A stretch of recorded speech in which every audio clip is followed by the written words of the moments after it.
पुस्तक का नाम आध्यात्मिक काम विज्ञान, पंडित श्रीराम शर्मा आचार्य जी द्वारा लिखित पुस्तक का हम स्वाध्याय कर रहे हैं। ऑडियो 7, वासना का दुष्परिणाम। प्राणी जगत में जहां एक और यौन सदाचार, अधिकाधिक ब्रह्मचर्य और पारिवारिक जीवन में स्नेह भरी घनिष्ठता के दर्शन होते हैं, वहीं काम का वह विद्रूप भी स्पष्ट दिखाई दे जाता है, जो नारी को कामनी और रमणी रूप में देखने के कारण मनुष्य जाति को भुगतना पड़ता है। संयम और दाम्पत्य जीवन की मर्यादाओं का उल्लंघन करने वाले जीवों का जीवन काल इतना त्रासदायक पाया गया है कि उसे देखकर रोए खड़े हो जाते हैं। कम से कम मनुष्य जैसे विचारशील प्राणी को वैसी स्थिति नहीं आने देनी चाहिए। प्रजनन ऋतु आने पर नरशील मादाओं के लिए लड़ने लगते हैं। एक सशक्त नरशील 40-50 तक मादाओं का मालिक होता है, पर उसकी विक्षुब्ध वासना अपरिमित होती है। नई मादाएं देखकर वह मचल उठता है तथा पड़ोसी सील समूह पर आक्रमण कर बैठता है। उस समूह के नर से उसे प्रचंड संघर्ष करना पड़ता है। मान लें वह संघर्ष में विजयी हो जाता है और अपनी पसंद की मादा को लेकर थका आहत गर्भोद्वत अपने समूह में लौटता है, तो उसे प्रायः यही दृश्य दिखेगा कि उसके समूह की 1 या 2-4 मादाएं कोई दूसरा नरसील खींचे लिए जा रहा है। अब या तो मन मारकर अपहरण का यह आघात झेले अथवा उसी थकी मादी दशा में द्वंद्व युद्ध के लिए ललकारे, और तब परिणाम पता नहीं क्या हो। इस प्रवृत्ति के परिणाम स्वरूप अधिकांश नरसील 3 माह की यह प्रजनन ऋतु बीतने तक शलत छत विच्छित हो चुकते हैं और आहार जुटा पाने योग्य शक्ति भी उनमें शेष नहीं रहती। उसका कारण मादा के प्रति नर पशु के निरंतर यौन जागरूकता की प्रवृत्ति है। इससे विपरीत सामूहिक सहजीवन की प्रवृत्ति वाले पशुओं में तो मादा के प्रति कोई अनावश्यक आकर्षक नहीं रखते ही नहीं। मात्र प्रजनन ऋतु में ही मादा विशेष के प्रति आकर्षित होते हैं। शेष समय में मानो लिंगातीत साहचर्य की स्थिति में रहते हैं। हाथी का शक्ति एवं बुद्धिमत्ता सर्वविदित है, किंतु कामाचार कि इस विषमतावादी प्रवृत्ति के कारण हाथियों के मुखिया को भी अपनी शक्ति व समय का अधिकांश भाग अनावश्यक संघर्षों में खर्च करना होता है। हाथी समूह में रहते हैं। समूह नायक ही अपने समूह की सभी हथनियों का स्वामी होता है। समूह के अन्य किसी सदस्य द्वारा किसी भी हथनी से तनिक सी भी कामेष्टा या प्रेम प्रदर्शन करने पर मुखिया देखते ही उस पर आक्रमण कर या तो भगा देता है या परास्त कर प्रताड़ित अपमानित करता है। कोई युवा शक्तिशाली हाथी कभी भी ऐसे उद्यत चेष्टा कर मुखिया को उत्तेजित कर देता है और युद्ध में यदि परास्त कर देता है तो फिर वही हाथनियों का स्वामी तथा टोली नायक बनता है। पराजित नायक बहुधा विक्षिप्त हो जाता है और खतरनाक भी हो उठता है।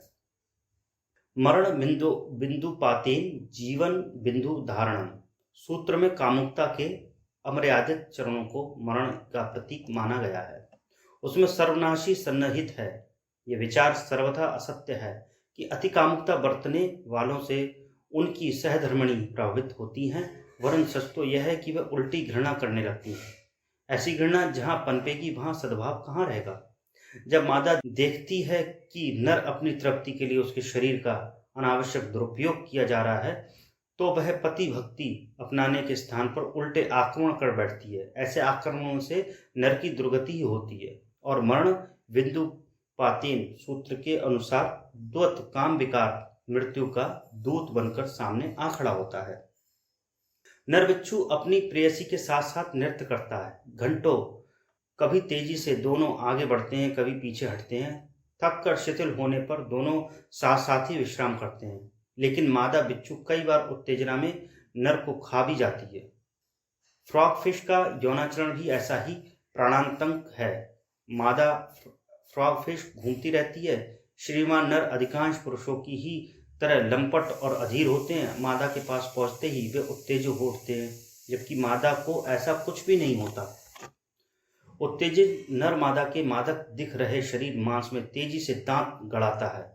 बस फिर यह दांत गड़ा ही रह जाता है, क्योंकि उस मांस से यह दांत कभी निकल नहीं पाता। किसी तरह केली करते हैं। नशा उतर जाने के बाद दांत छुड़ाने की पूरी कोशिश करते हैं। बार बार वह विफल मनोरथी रहते हैं और खाना पीना बंद कितने दिन जिएंगे। अंत में दम टूट जाता है। बिल्लियों का गंभीर रुदन उनकी शारीरिक पीड़ा का नहीं वरन उत्तेजित मनोव्यथा का परिचायक होता है। बंदरों की कर्णकटु किलकारियों में भी यह आभास होता है कि उनके भीतर कुछ असाधारण हलचल हो रही है। साही का प्रणय काल उसके उछलने कूदने की व्यस्तता से जाना जा सकता है।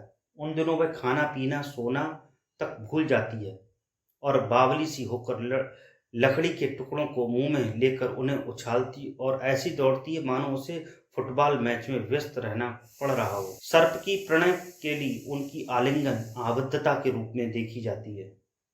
उन क्षणों वह अत्यंत भावुक और आवेशग्रस्त होता है। सर्प नहीं चाहता कि इस एकांत सेवन में कोई भागीदार हस्तक्षेप करे। यदि उसे पता चल जाए कि कोई लुक छिपकर उसे देख रहा है तो सर्प क्रोधवंत होकर प्राणघातक आक्रमण कर बैठता है। कितने ही नर पशु इस आवेग में ग्रसित होकर एक दूसरे के प्राणघातक बन जाते हैं। उस आवेश में वे अपने प्राण तक गंवा बैठते हैं। हिरणों में ऋतुकाल स्वयंवर के लिए मल्ल युद्ध का रूप धारण करता है। इससे उनके सींग टूटते हैं, घाव लगते हैं और कई बार तो वे प्राण तक गंवाते हैं। और पराजित से संबंध तोड़ने और विजय की अनुचरी बनने के लिए बिना किसी खेद से हिरणी सहज स्वभाव प्रस्तुत रहती है। यही दुर्गति अगणित पशुओं की होती है। उनमें से आधे तो प्रायः इसी कुचक्कर में क्षत विक्षत होकर मरते हैं। केवल नर ही इस स्वयंवर युद्ध में लड़ लड़कर कष्ट उठाते हों सो बात नहीं, कई बार तो माताएं भी नरों की अविवेकताहीनता के लिए उन्हें भरपूर दंड देती और नाच नचाती हैं। नर गरुण को प्रणय केली की तभी स्वीकृति मिलती है जब वह मल्लयुद्ध में अपनी प्रेयसी को परास्त करने में समर्थ हो जाता है। ऋतुमती गरुण मादा नर को आमंत्रण तो देती है पर साथ ही वह चुनौती भी प्रस्तुत करती है कि यदि वह पिता बनने योग्य है तो उसे उस पद की लालसा करे। समर्थता को परखने के लिए मादा मल्लयुद्ध करती है और इस भयानक संघर्ष में नर के पंख नुच जाते हैं। घायल होने पर खून के लथपथ हो जाता है। इतने पर भी यदि वह मैदान छोड़कर भाग खड़ा ना हो तो ही उसके गले में स्वयंवर की माला पहनाई जाती है। तब न केवल विवाह होता है वरन नर के घर परिवार के साथ जुड़े हुए उत्तरदायित्वों को संभालने में मादा की भरपूर मदद करने के लिए भी तत्पर होना पड़ता है। सन 1950 की बात है।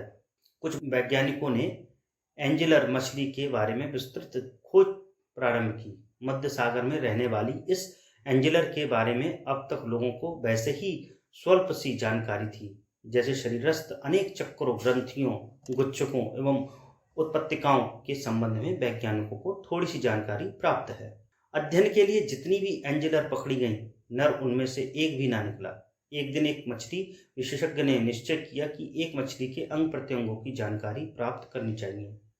विशेष और महत्वपूर्ण जानकारी तब मिली जब इन विशेष महोदय ने देखा एंजेलर मादा के सिर पर सीधी आंख पर एक बहुत ही छोटा सा मछली जैसा जीभ चिपका हुआ है। इस जीव का अध्ययन करने से पता चला कि यह वह सज्जन है जिसकी वैज्ञानिकों को तलाश थी। नर एंजेलर यही था, बेचारी मादा के सिर पर चिपक कर उसी के रक्त को चूसने वाला। मादा का आकार 40 इंच। भगवान ने अच्छा किया कि पतिदेव को कुल 4 इंच का बनाकर यह दिखाया कि नारी को मात्र प्रजनन और शोषण की सामग्री बनाने वालों का बौना होना ही ठीक है। मनुष्य के इतिहास में भी यही पाया जाता है। संसार के जो भी देश आज प्रगति के शिखर पर पहुंचे हैं उन सब में नारी के उत्थान के लिए बड़े कदम उठाए गए हैं। हम भारतवासी हैं जिन्होंने नारी को दासी, पर्दे में रहने वाली और शिक्षा शून्य बनाया, उसका रमणी के रूप में उपभोग किया। तभी तो प्रगति में एंजेलर नर की तरह बौने की बौने ही रह गए। हमें यह दोष कहाँ से आया? इसका उत्तर भी एंजेलर मछली के अध्ययन करने वाले वैज्ञानिकों ने दिया। उन्होंने नर के स्वभाव का अध्ययन करके बताया कि उसकी यह शोषण प्रियता उसकी आलसी और वासनापूर्ण प्रकृति के कारण है। जीवन में मधुरता के लिए कोई स्थान न होने के कारण वह अपनी ही पत्नी का खून पिया करता है। देखने में एंजेलर नर पापी और अपराधी कहा जा सकता है, पर जिन लोगों ने नारी का मूल्यांकन वासना के रूप में, दासी और संपत्ति के रूप में किया, उन्हें क्या माना और क्या कहा जाए, इसका निर्णय तो हमें अपने भीतर मुख डालकर करना पड़ेगा। कामुकता का बाह्य स्वरूप कितना ही आकर्षण क्यों ना हो, उसके कलेबर में विष और विनाश के अतिरिक्त कुछ नहीं। अफ्रीका में एक बहुत सुंदर फूल पाया जाता है। पक्षी इन फूलों पर आसक्त होकर उन पर जा बैठते हैं। बैठते ही फूल धीरे धीरे सिकुड़ना प्रारंभ कर देता है और फिर उसे इस तरह जकड़कर अपने पैने कांटे चुभो देता है कि लगातार प्रयत्न करने पर भी वह निकल नहीं पाता। खून पूरी तरह चूस लेने के बाद ही पौधा उसे छोड़ता है। कामुक उच्छृंखलता ऐसे ही विनाशकारी प्रवृत्ति है। प्रकृति में पग पग पर उसके दर्शन होते हैं। चीन में पैराडाइज नाम एक ऐसी मछली पाई जाती है जो अपने मुंह से एक विशेष प्रकार के लसलसे रसायन के बुलबुले छोड़ती है। थोड़ी देर में बड़ी संख्या में एकत्र हुए इन बुलबुलों में एक सिरे से छेद कर वह भीतर भीतर ऐसी सुंदर छटाई करती है जिससे बबूलों का समुदाय अनेक मकानों वाला नगर दिखाई देने लगता है। अब मादा अंडे देने प्रारंभ करती है और उन्हें इसी बबूल नगर में पहुंचाती जाती है। स्वयं उस नगर की पहरेदारी करती रहती है। दुर्ग के किसी भी द्वार से बच्चे निकल न भागने पाएं, वह उसकी बराबर देख रेख रखती है। इसी तरह उसकी वंश वृद्धि होती रहती है। अमेरिका के दक्षिणी भागों में पानी में पाए जाने वाले कछुए की सी शक्ल का एक एलिगेटर स्नैपर बड़ा चतुर जीव है। वह अपनी जीभ को बाहर निकालकर इस तरह दाएं बाएं आगे पीछे लपलपाता है कि देखने वाले को यह जीव किसी स्वतंत्र जीव सी लगती है। उसे देखकर कई मछलियां उसे खाने के लिए दौड़ पड़ती हैं। जैसे भी उसके पास पहुंचती हैं, एलिगेटर स्पैनर उन्हें दबोचकर खा जाता है। यह स्थिति शरीर में है। इंद्रियों में बसे विषयों की लपलपाहट में से भ्रमित होकर जीव उनकी तृप्ति के लिए भाग भाग कर आता है और बार बार काल के द्वारा दबोच लिया जाता है। थोड़े से बुद्धिमान भी होते हैं जो इंद्रियों की इस आसक्ति को आत्मा का नहीं शरीर का विषय मानते हैं और उनसे दूर रहकर ही अपनी रक्षा कर पाते हैं। नदियों में पाए जाने वाला घड़ियाल जितना क्रूर होता है उतना ही चतुर भी। शिकार के लिए वह नदियों के किनारे आकर इस तरह निश्चेष्ट पड़ा रहता है मानो वह कोई चट्टान या निष्प्राण वस्तु हो। जैसे ही कोई मूर्ख मछली पास पहुंची कि उसने पकड़ा और उद्रस्त किया। मनुष्य की इंद्रियां भी उतनी धूर्त और चालाक होती हैं। सामान्यतः वे निर्जीव दिखाई देती हैं। इसलिए मनुष्य आहार विहार और परिस्थितियों की सतर्कता नहीं रख पाता। जैसे ही खान पान और मर्यादा जन्य भूलें हुई कि इन्हीं निष्प्राण लगने वाली इंद्रियों की उत्तेजना ने धर पकड़ा, फिर तो उनके चंगुल से निकल पाना कठिन ही होता है। ज्ञानी और विचारशील लोग पहले से ही सतर्क रहते और संयमित तथा मर्यादित जीवन जीते हैं। तभी वे उनसे बचते और अपनी शक्ति, शांति और सम्मान सुरक्षित रख पाते हैं। यूरोप में एक चिड़िया पाई जाती है, स्पैरो। उसका मूल आहार है टिड्डा, पर वह मिले कैसे? स्पैरो एक कोने में दुबक कर बैठती है और ठीक टिड्डे के आवाज में बोलना शुरू करती है। टिड्डे ये आवाज सुनकर उसके पास आ जाते हैं और स्पैरो पक्षी का आहार बनकर मौत के मुंह में चले जाते हैं। इंद्रियजन्य सुखों की स्थिति भी ऐसी ही है। जब वे कुलबुलाते हैं तो मनुष्य यह नहीं समझ पाता कि उनका शरीर से संबंध है, आत्मा से नहीं। वह उन्हें अपना ही स्वजन सहायक समझकर उनकी तृष्णा बुझाने में लगा रहता है और इस तरह आत्मा को अवनति के गर्त में धकेलता रहता है। माया के इन खेलों को समझने वाला और उनसे दूर रहने वाला व्यक्ति ही बुद्धिमान, विचारशील और आत्मनिष्ठ होता है। उसी का जीवन सफल और सार्थक कहलाता है। प्रकृति के अनगिनत उदाहरण मनुष्य को यही विचार करने का बाध्य करते हैं कि क्या पार्श्विक प्रवृत्तियों को स्वयं पर हावी होने दिया जाना चाहिए। संयमित तथा मर्यादित जीवन जीकर मनुष्य शक्तिशाली, सामर्थ्यवान भी बनता है तथा सबके सम्मान का पात्र भी। काम विज्ञान के इसी परिष्कृत स्वरूप को जनमानस को समझाना युग की आज सबसे बड़ी आवश्यकता है।